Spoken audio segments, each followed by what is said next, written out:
කාලයයිදැන් අවදිවන්නට ඉදුණු සිත් යළි එකතු කරන්නට එක හඩින් අභිමානයෙන් නැගී සිටින්නට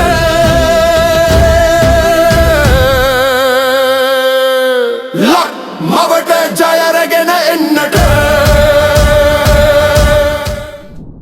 ඔබතුමා පර්මිට් නැත්තම් තීරු බදු රහිත බලපත්‍රය ගැන කතා කරපු නිසා වෛද්‍යවරු වෙන්න පුළුවන්. නැත්තම් ඒ ශ්‍රේණියේ සිටින වෙනත් රජයේ නිලධාරීන් වෙන්න පුළුවන්. මේ සම්බන්ධව ඔබතුමාගේ මතය කොහොමද? මගේ වරද දකින්නේ නැහැ. මොකද වෛද්‍යවරයෙක්ට හෝ ඒ ශ්‍රේණියේ රජයේ සේවකයෙක්ට සහ දේශපාලඥයෙක් ගන්න ඕනේ. දේශපාලඥයාට අතරම ගෝඨාභය රාජපක්ෂ මහත්තයා පර්මිට් දුන්නෙත් නැහැ. රනිල් වික්‍රම ජනාධිපතිවරයා අවුරුදු දෙකමාර දුන්නෙත් නැහැ. දැන් දෙන්නෙත් නැහැ. ඒක ප්‍රශ්නයක් නැහැ. හැබැයි ඇයි ඉතිහාසයේ පර්මිට් එක දීලා තියෙන්නේ? යම් අවස්ථාවල අපි දැකලා තියෙනවා ඉතිහාසයේ දේශපාලඥයන්ගේ දේශපාලන ආවට පස්සේ අය දේශපාලනයේ යම් ව්‍යාපාරිකයන්ගෙන් යැපෙන්න පටන් ගත්තා. ඒක නවත්තන්න ඕනේ හින්දා සහ ලෝකේ හැම රටකම යම් වරප්‍රසාදයක් දෙනවා. ඒක හරියද අදට ගැලපෙනවද නැද්ද කියන කාරණය ජනතාව ඡන්දකින් දැන් තීන්දුවක් අරගෙන තියෙනවා. ඉතින් ඒක කිසිම ප්‍රශ්නයක් නැහැ. හැබැයි මම හිතනවා දේශපාලඥයන්ට පර්මිට් එක නොදුන්නත් වෛද්‍යවරුන්ට සහ සමහර මේ රටේ රාජ්‍ය සේවය වගේම පෞද්ගලික වෘත්තිකයන්ට මේක දෙන්න ඕනේ. බදු ගෙවන අයට දෙන්න ඕනේ.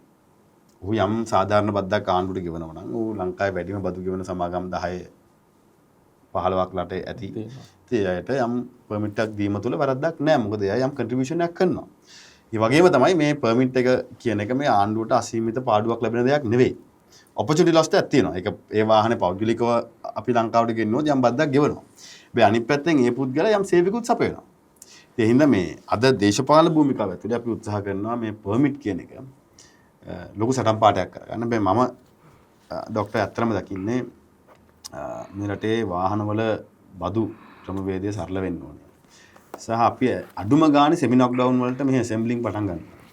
ඉතින් එහෙම පටන් අරගෙන ඔෆෝඩබල් ගානට වාහනයක් ආපු දවසට ඔය පර්මිට් කියන තර්කේ එන්නේ නැහැ. පර්මිට් කියන ආගියුමන්ට් එක නැත්නම් පර්මිට් එකේ බලාපොරොත්තු වෙන්නේ නැහැ. දැන් අද විදේශ රටකට ගියොත් එහෙම පර්මිට් එක බලාපොරොත්තු වෙන්නේ නැහැ. මොකද මේ වාහන ගන්න පුළුවන් විදිහට ඉන්ඩස්ට්‍රි එක හදලා තියෙනවා. රටේ ආර්ථිකය හැදලා තියෙනවා. රටේ ආර්ථිකය පමණක් නෙවෙයි. දැන් ආදායම වැඩි වෙනවා වගේම මිනිස්සුගේ වියදම් වැඩි වෙනවා. හැබැයි මාකට් එකේ කම්පිටිටිව් ප්‍රයිස් එකකට වාහනයක් ගන්න පුළුවන් වෙනවා. දැන් අද අපි අවංකව බැලුවොත් අපේ රටේ තියෙන මේ බදු ක්‍රමය ඇතුලේ වාහනේ කෑල්ලෙන් ඇනෙන් ඇන විකුණනත් ඒ ගන්න වාහනේ ඇක්චුවල් වැලියු එක එන්නේ නැහැ. අපි ගෙවන ගාන එන්නේ නැහැ. මොකද අපි එච්චර බදු ගෙවනවා වාහන වලට. ඉතින් මේක වෙනස් කරන්න පුළුවන් අපේ රටේ ඔටෝමොබයිල් ඉන්ඩස්ට්‍රි එක හැදුවොත්. හැබැයි අපේ මාකට් එක පොඩි. එහෙමනම් අපි ඇෆ්‍රිකන් රීජන් එක, ඒ ශාක් රීජන් එක නැත්නම් ආසියානු රීජන් එක, ඉන්දියාව වගේ රටවල බයිලැටරල් නැත්නම් මල්ටිලැටරල් ඇග්‍රීමන්ට් වලට ගිහිල්ලා අපේ රටේ අඩුම ගානේ ඇසෙම්බලින් ප්ලාන්ට්ස් වල තියෙන වෙහිකල්ස් ඒවට එක්ස්පෝර්ට් කරන්න පුළුවන් තැනට හැදුවොත් මම හිතනවා පුළුවන් කියලා. ඒ තැනට ගෙනාපු දවසට මේ රටේ වෙහිකල් කොස්ට් එක ඇත්තටම වාහනයට සාධාරණ මිලක් ලැබෙයි. ලක් මවට ජයරගෙන එන්න